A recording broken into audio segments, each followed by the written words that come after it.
ልደታና ሶሊያና ይላል። እውነተኛ ታሪክ ነው። በፈረንጆች 2016 ዓመተ ምህረት በአውሮፓ ሀገረ ስብከት ለአገልግሎት ተጉዤ ነበር። ጉባኤያቱ በተለያዩ ሀገራትና ከተሞች የሚካሄዱ ሲሆን ግንቦት ልደታ ከመከበሩ ከሳምንት በፊት ቩርዝቡርግ ወደምትባል አነስተኛ የጀርመን ከተማ አቅንቼ ነበር። ከተማይቱን ገና እንደረገጥኩ የሆነ መንፈሳዊ መረጋጋት ተሰምቶኝ ነበር። ይህን ስናገር ቀሲስ አብርሃም የተባሉ አብረውኝ የነበሩ አባት አሁን አንተ ያልከውን ቃል በቃል ብፁዕ አቡነ ሙሴም ገና ከተማዋን ሲረግጡ ተናግረውት ነበር። ልክ ነው። ስፍራው ብዙ ክርስቲያኖች በሰማዕትነት የሞቱበት ሀገር ስለሆነ የሆነ የሚያረጋጋ መንፈስ አለው አሉ። እውነትም ከተማዋ እጅግ ብዙ ጥንታውያን አብያተ ክርስቲያናት ያሉባትና በኋላም ደጋግሜ የተመላለስኩባት የጽሞና ከተማ ነበረች። ቃለ እግዚአብሔርን ሰምተው የማይጠግቡ ረጅም ሰዓት ተምረው በቃ ቀጥል እንጂ የሚሉ ምዕመናን ባሉባት በዚያች ከተማ የአንድ ሳምንት አገልግሎት ከሰጠው በኋላ የግንቦት ልደታ በዓል ደረሰ። በዕለቱ ወደ ውጭ ወጥተን በዓል ከማክበራችን በፊት አዳራሽ ውስጥ ትምህርተ ወንጌል ተካሄደ። የዕለቱ ትምህርት ከመካኖች በስዕለት ተወልዳ ለዓለም ሁሉ ስጦታ ስለሆነችው ስለ እመቤታችን ልደት ነበር። እግዚአብሔር ባወቀ በዚያ ሰሞን በእመቤታችን ዙሪያ አስተምሬ ስለነበር የግንቦት ልደታውን ጉባኤ ትምህርት ላይ ያተኮርኩት ቅድስት ሐና ልጅ በማጣት ምክንያት ስለደረሰባት ሐዘን፣ የእግዚአብሔርን መጎብኘት፣ እመቤታችን በቅድመ አያቶቿ ሕልም በጨረቃ የተመሰለች ጨረቃችን በግሪኩ ሶሊያና እንደሆነች፣ ምዕመናንም ይህን አስታውሰው ሴት ልጅ ሲወልዱ ሶሊያና ብለው እንዲያወጡ፣ እግዚአብሔር ለኤልሳቤጥና ዘካርያስ ዘግይቶ ልጅ የሰጠው የለመኑትን የማይረሳ አምላክ በመሆኑ እንደሆነ የሚሉት ነጥቦች ላይ አተኩሬ ነበር። ከትምህርተ ወንጌሉ በኋላ ዝማሬ ተዘምሮ ከአዳራሽ ወጥተን የልደታ ዝክር አደረግን። በመጨረሻም ስብሐት ከመባሉ በፊት ከቤተ ክርስቲያኗ ሰበካ ጉባኤ አባላት አንዱ አቶ ተዘራ ተነስቶ ለእመቤታችን ስዕለት መሳል ጀመረ። እኔ ለእመቤታችን በዛሬው በልደቷ ቀን የምሳለው ለእኔ ሳይሆን ለአንዲት እህቴ ነው። የዛሬ ዓመት የልቧን ሐሳብ ብትሞላላትና በምልጃዋ ልጅ ብትሰጣት በግ አመጣለሁ ብሎ ጀመረ።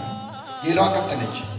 እኔም ምንም የምሳለው የለኝም፣ ስሜን እመቤቴ ታውቋለች፣ የዛሬ ዓመት ልጅ ብትሰጣት እንዲያደርጋለሁ። ሌላው ቀጠለ። እኔም እነሱ ያሉትን እመቤቴ በምልጃዋ ብታሳካላት ምን አለፋችሁ። ሁሉም ተራ በተራ በእንባ እየታጠበ ስለ አንዲት ወጣት ልጅ ማግኘት ስዕለት መሳል ጀመረ። የሰውን ስዕለት እየሰማች አንዲት እህት ማልቀስ ጀመረች።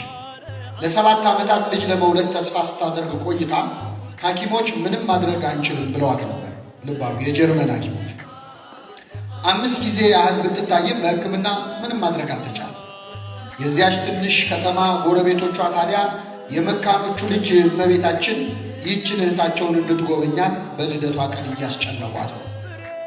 አንደኛዋ እንዲያውም ሴት ልጅ ከወለድሽ ቅድም እንደተማርነው ሶሊያና ብለሽ ትጠሪያታለች አለቻት። የምናገረው ነገር ቸገረኝ። አዳራሽ ውስጥ በነበረው ጉባኤ ላይ የሰጠሁትን ትምህርት ይህ ታሪክ እንዳለ ባውቅ ኖሮ ሆድ ላለማስባስ ብዬ በመፍራት አልሰጠውም ነበር። እንግዳ ሰባኪ መሆን ደግነቱ የማንም ቤት እንደምታንኳኳ ሳታውቅ ትሰብካል። ቃለ እግዚአብሔሩም አይታሰብም። ልብ ከሚነካው ስዕለት በኋላ የመጨረሻዋ ተናጋሪ ሁሉም ሰው የተሳለላት ወጣት ነፃነት ነበረች። ሳግ እየተናነቃት ዛሬ ለእኔ ታላቅ ቀን ነው፣ ባይሳካ እንኳን አይቆጨኝም። እኔን እንዳሰባችሁ እመቤቴ ታስባችሁ፣ እስከ ዛሬም ቅሬታ እንዳይሰማኝ ልጅ መውደዴን አውቃችሁ ልጆቻችሁን ከኔ ጋር እንዲያሳልፉ እንዲጫወቱ ስታደርጉ ስለነበር አመሰግናለሁ። እመቤቴ እኔንም ብትሰማኝ ለቤተ መቅደሷ ምንጣፍ አስገባለሁ ብላ በእንባ ተሳለች። እኔም በዚህ በፍቅር በተሞላ ምሽት በመገኘቴ እግዚአብሔርን አመሰገንኩት። 2 ወይም 3 ሆነው በሚጸልዩበት ነገር ቢስማሙ እሰማቸዋለሁ ይላል ወንጌሉ። እጅግ ደስ ይል ነበር። የማሳረጊያ አጭር ትምህርት ከሰጠው በኋላ ከወራት በፊት ከኢየሩሳሌም ይዣቸው የመጣኋቸውን ስጦታዎች አካፍያቸው ስብሐት ብለን የግንቦት ልደታ በዓልን አጠናቀቀን። ግን ደግሞ ይህ ሁሉ እንባ ፈሶ ሳይሳካ ቢቀርስ እንዲያው እምነታቸው ይደክም ይሆን? የእመቤታችንን ምልጃ ቢጠራጠሩስ? የእግዚአብሔርን ቸርነት ቢክዱስ? ለነገሩ ልጅ ባይወለድም ብዙ ወላጅ ያጡትን እንደ ራስ አድርጎ ማሳደግ ይቻል የለ እንዴ? የግድኛ ያልነው ብቻ ይሁን አይባልም። የማይጠቅመንን ደግሞ ፈጣሪ አይሰጠንም። ግን ደግሞ መጽሐፍ ቅዱስ ላይ ካሉት 7 መካኖች 6ቱ ወልደዋል። ያልወለደችው ሜልኮል በመቅሰፍት ምክንያት ነው። እርግጥ ነው 7 ዓመት ታግሳ ጠብቃለች። ሐኪሞቹ 5 አይተው ምንም ማድረግ አልቻሉም። አጉል ተስፋ ማድረግ ይሆን? በጣም ተጨነቅኩ። ብዙ አላስጨንቃችሁም። ይህ በሆነ ልክ በዓመቱ የዚያ ሁሉ እንባ የሆነች ሴት ልጅ ድንግል ማርያም ለነጻነት ሰጠቻት። ለግንቦት ልደታ ሁሉም ስለቱን አስገባ። እኔም በወቅቱ ሌላ ቦታ አገልግሎት ስለነበረ መገኘት ባልችልም ዘግይቼ ግን ወደዚያች ከተማ ማቅናቴ አልቀረም። መዘግየቴ ለበጎ ሆነው የሕፃኗ ክርስትና ላይ ደረሱ። ክርስትና አንስተን ቀድሰን ልመናዋ፣ ክብሯ፣ የልጇም ቸርነት በእውነት ይደርብንና እመቤታችን ያደረገችው ተአምር ይህ ነው ለማለት በቃ። ሕፃኗ አሁን ልክ 7 ዓመት ሞልቷታል። ሶሊያና ጸጋዬ ትባላለች። ስዕለ ማርያም ካየች ሮጣ ትስማለች። ከዛ ማርያም ማርያም ትላለች።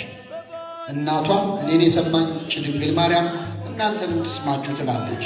ይህ ምስክርነት ቢዘገይም ዘንድሮ ጻፍኩት። እመቤታችን እንዲህ ናት። ወስብሐት ለእግዚአብሔር።